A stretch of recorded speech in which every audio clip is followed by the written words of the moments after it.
Hi, everybody. Dorothy here, professional astrologer. You can find me on the web, nhastrologer.com.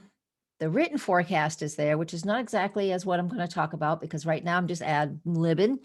I did write notes out. I'll probably read them a little bit too. So I've done this like 6 times so far and I keep messing up. And this time I'm just going for it. If I mess up, you're going to see it all. So I just misspeak. It's no big deal. I'm just being hypercritical about myself right now. But hey, so if you want to read the forecast, right there, and you can get it in your inbox if you want. So you can sign up for my newsletter on my website too. And I have everything else there too. I do readings and I'll help you through all of this stuff if you want. And if you really want, come and join me on Patreon because we do up to 6 live broadcasts and you join me live there every single month. So it's pretty cool. All right, let's get started. So here is the lunar eclipse. It's not a lunar eclipse, it's a solar eclipse. See? Let me hit share. Here's the solar eclipse. It is on December 14th, 11:16 a.m. Eastern time.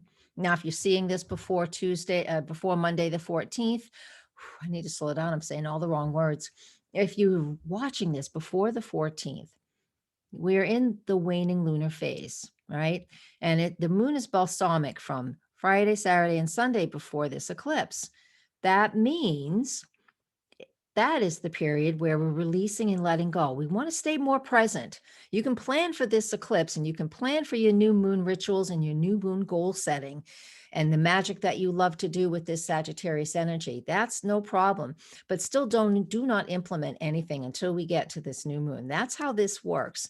So that means before the new moon eclipse, you are to start to sift and sort and start really honing in on what you want. It's like taking, liquid and distilling it down into something just very thick and very dense, right? But it's the best of the best. So if you have some projects that are all over the place, use this time period, especially if you're watching this early, you got plenty of days, and start honing in on what you want to pay attention to. All right. And then really surrender into whatever that process is. Focus and surrender into that process. And so that is what we want to do before the eclipse. Here, when we get to the eclipse, that Sagittarius new moon energy is fantastic. It's nice. What a nice change. It's optimistic. It's uplifting. It seeks freedom and adventure and truth, my own truth, your own truth. It seeks all of those. I know there's a lot of what in the world. There's a lot of it. I want you just to bring it back to you. Where are you optimistic? Don't let the world crush you. Don't let it crush your spirit. We can take this and we can initiate new things. It's been a rough year. There is absolutely no doubt. But we can take this new moon eclipse and initiate things that bring us optimism and adventure and excitement and wonder, learn something new. We're going to have to do all this stuff online, of course. A lot of it is just going to be that way. We're learning to be more efficient in that regard. We don't have to go places to do stuff. We want to go places, but that's just the way it is right now.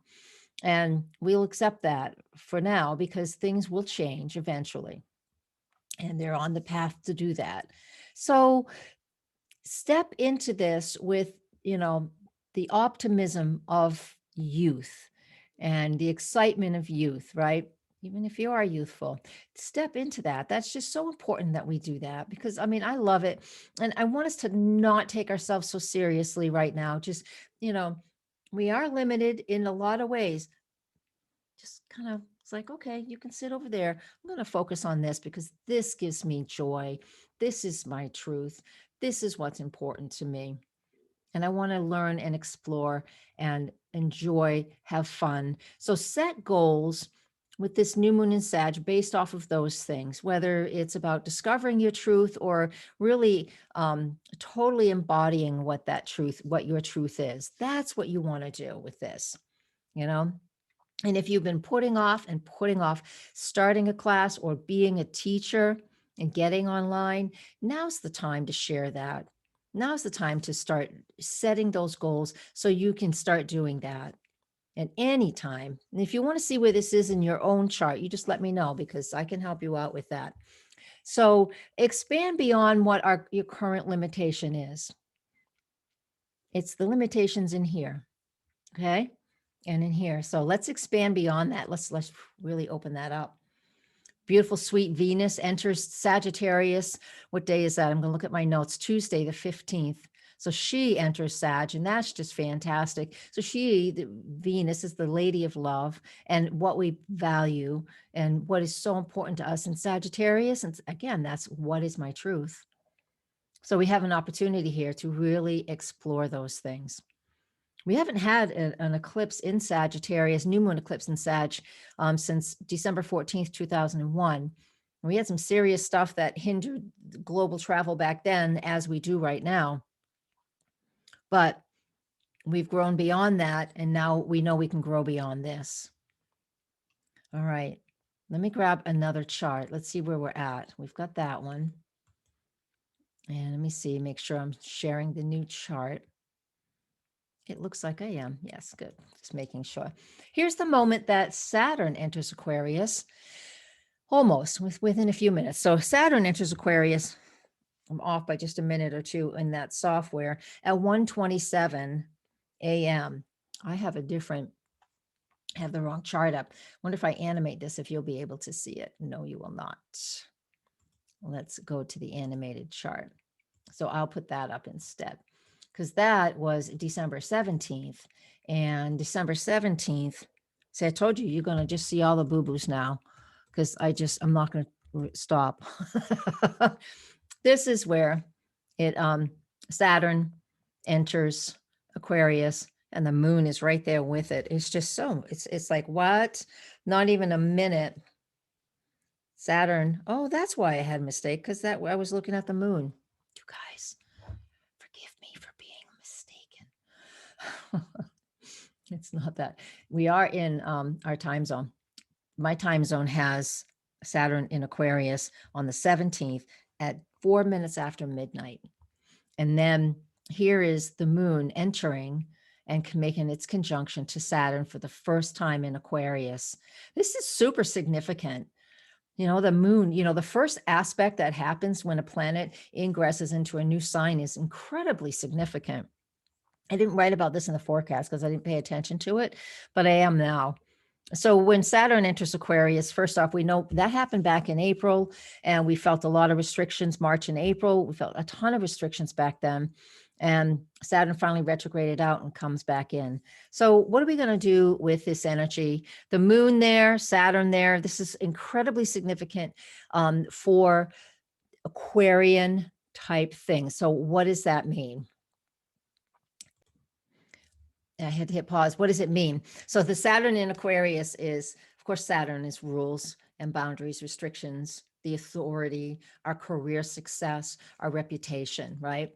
So it's working through, it has to work through the sign it's in, its rulership. It also rules Aquarius. So that is about cooperating in groups and the environment. It's also bringing things to a higher frequency. It's also thinking outside the box and seeing things in a different way. So Saturn and Capricorn for the last 2.5 years has gone through, as well as Jupiter. This is true for Jupiter too, and is breaking down so many different things so we can really see the truth of what's going on. And that truth is that eclipse in Sag. So we have this opportunity now for the next 2.5 years, as Saturn is moving through Aquarius, to build a new type of world. We're entering that age of Aquarius. In the song, I know it resonates in everybody's head when we hear that, the age of Aquarius. And we've been in it a little bit here and there, but we really are shifting now to a whole new dimension and a whole new way of approaching life. We're going to be much more progressive. This is a global impact, and we've seen how it is. So we have a chance here for the world, for the earth, and for all of us. And you can bring this back to you. Where do you want to raise your vibration? Wherever you are, how do you want to step up your game, right? And then when Jupiter enters Aquarius, and that's on December 19th, what chart have I got up right now? I still have that one of the Come on now. Here we are. Yes, the moon and Saturn. So let me get one more chart up for you. And I'm going to hit quit. I'm probably going to lose my share. I did. Talk on it. I'm not doing this well today. Bear with me. I'm going to come back to you. I'm going to share my screen again. And here we are. Lost track. Almost. Jupiter right there. Almost in Aquarius. Not quite. Not quite. So we're going to get that there. One more time. Going to animate this. I set myself up to make mistakes, didn't I? That's one of the things that I'm very aware of once in a while. And you can be aware of too. We need to be very aware of our words, because I've done this 6 times. This is 6 already. And I stopped a few times each time before because it wasn't good enough for mistakes like I just made. But I started right off the bat and told you that. And then I made a bunch of mistakes. And so I set myself up for that. So I'll set myself up for the rest of this video. It's going to be perfectly fine. Try it. This is how it works. It really does work that way. We have to really find a new mindset when we're continuing to repeat old patterns. And I know this was just a short little example, but we got to shift. We can shift out of these things. So when we get to Jupiter, here's Jupiter now in Aquarius conjunct. They're almost conjunct. They conjunct on the 21st. And that's that great maturation. They come together. They're the same in their declination and where they are in the zodiac belt. And this has not happened in a very long time. So we are starting out with this Jupiter. This moon conjunct Saturn, as soon as it entered the sign of Aquarius. That was the initiation that we're looking for.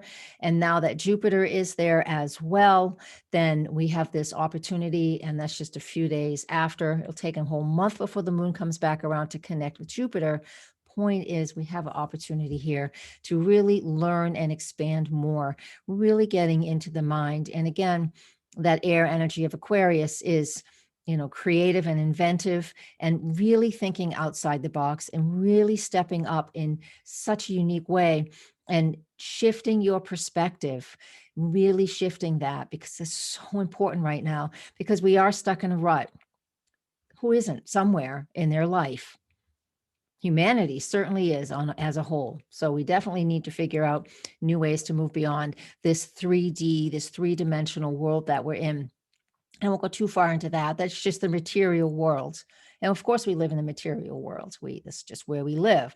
But we have this opportunity now to raise our vibration again, to step into more. And those of you, especially because of this eclipse we just had in Sag, those of you who are interested and want to get online and start teaching classes online and, just doing work like that, whatever it is, now's the time to do it. You have an opportunity to get in on the first floor of this, because Jupiter and Saturn conjunct in this air sign.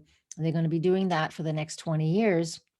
And so that tells us as astrologers that there's a lot of mind, a lot of thinking, and a lot of technology that goes along with this conjunction. All right. I know there is so much more. I'm going to stop the share. There's so much more. But in the meantime, come to my website. And yeah, people say that stuff all. Come to my website, comment, like, and share. Boring stuff. Anyways, thank you guys. I will see you again in the very near future. Blessings. Namaste.